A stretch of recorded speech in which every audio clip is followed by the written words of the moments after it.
As you've heard in my previous recording, Monday was not a good day. I went to bed, I felt this pain in the chest, and I thought that that was going to be the end of James, and I was going to have a heart attack. On that Monday evening, I called around to try to organise internet access.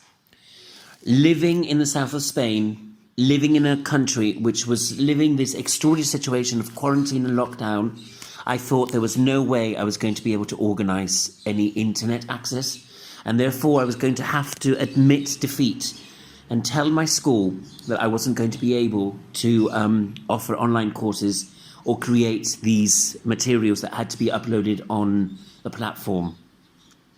However, I think there must be a God after all. I phoned an internet provider, and the technician was in my house. Despite the lockout and despite the terrible situation, he was at home ready to install my internet, which he had up and running on Tuesday afternoon. I felt an enormous sense of relief. I started creating these materials that my institution had asked for. I knew, and it was at the back of my mind, that the survival of my school and, of course, of myself were at stake. So I desperately typed away these materials. I have to say that in these moments of uncertainty and anxiety, my school has demonstrated that they're actually able to overcome obstacles. In 24 hours, they decided that Edmodo was going to be the platform we were going to use to upload the documents. Every single teacher was given a password in less than 6 hours. We also talked about online courses, and we talked about different platforms. And in the end, we decided that the most reliable one would be Zoom. I am not obviously paid, or I'm not endorsing Zoom, but when we spoke and when we looked around, it seemed that it would be the most reliable internet tool. I had never used Zoom before. I have to say I'd done an online course in the past, and in one of the modules we had used Zoom, and I had used it just to record myself and then to present it to the other online participants. But on this occasion, it was actually quite important because it was my job. So as I said, day 2, Tuesday, our school has managed to organise the platform, Edmodo, and has also managed to organise Zoom lessons. And at this moment, I begin to feel a bit more confident and a bit more comfortable. In fact, material creation is something that we do every day. So it wasn't something new, and it was not daunting or challenging. So I persevered, I continued, I looked online, I adapted, I created, and I created all these materials that our students are going to be able to use in the next couple of days. Things were getting a bit better. I felt much happier. The pain in my chest was still there, but not as serious as previous days. I could feel myself feeling much happier. Day 3. Creation of materials continues. Discussion of online platforms continue, and words such as synchronous, asynchronous, live, online, Zoom, Acrobat, I think. All these new terms seem absolutely normal now. And I just listen to them and nod my head, and I believe that I'm an expert, which is really not true. It's time to use Zoom. So we now create our account on Zoom. We have a look at it. And luckily, other institutions around the world are facing the same situation as us.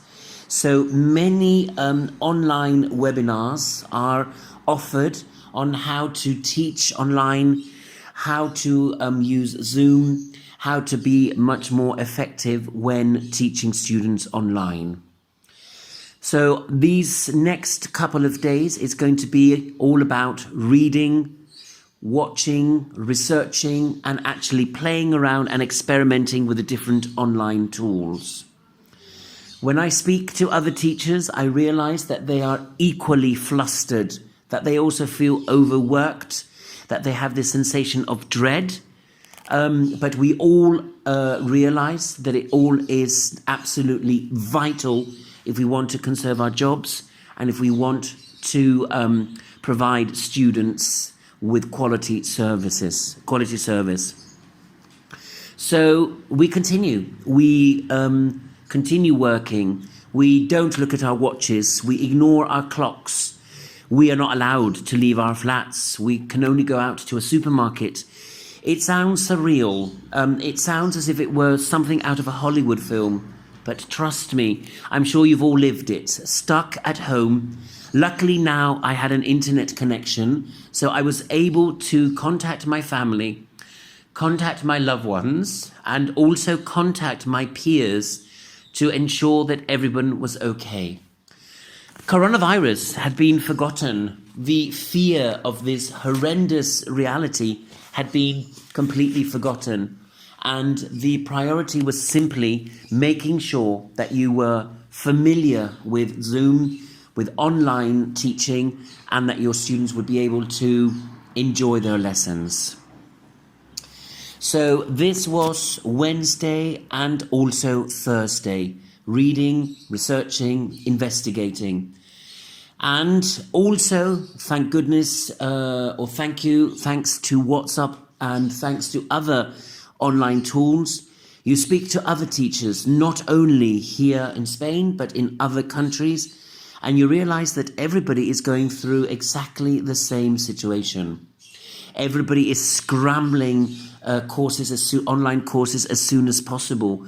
Everybody is desperately trying to react to the situation. And as we read everywhere, the situation is fluid and it changes hourly, and keep posted, or we will keep you posted because we don't know what is going to happen next. So I realize that I'm not alone. I realize that there are many teachers out there that are in the same boat as I am. And perhaps, as I've read on numerous occasions, teachers feel that they can't confess or they can't admit anything because that would admit that they are inadequate, inappropriate, or that they're a failure. So we just soldier on. We just try to pretend that everything is going well, when in fact we are trembling and we are fearful. But there's no time. There's no time to waste, and there's no time to worry about these things. And you just continue. You continue creating online materials. You continue reading about online teaching. You talk to people who have had previous experience, and you realize, one, as I said before, that we're all in the same boat. Two, that teachers are a great bunch of people, and that they will help one another without asking anything in return, and that they will provide you with ideas and support and encouragement. And you think, I'm very, very glad and very happy to be working in this industry. And you realize as well that there are teachers who are very experienced, who can carry out online lessons without a second thought, and that there are others like me that are learning. And it's a challenge. And today I want to finish on a positive note, because perhaps my other messages were a bit negative. It is a challenge. But you know what? We are humans, and as humans we need challenges, and we need to learn to overcome them, and we need to learn that, yes, there are difficult times, but we can actually work hard and find a solution to it. So my message today is, don't despair. Things will get much better, although it will take time.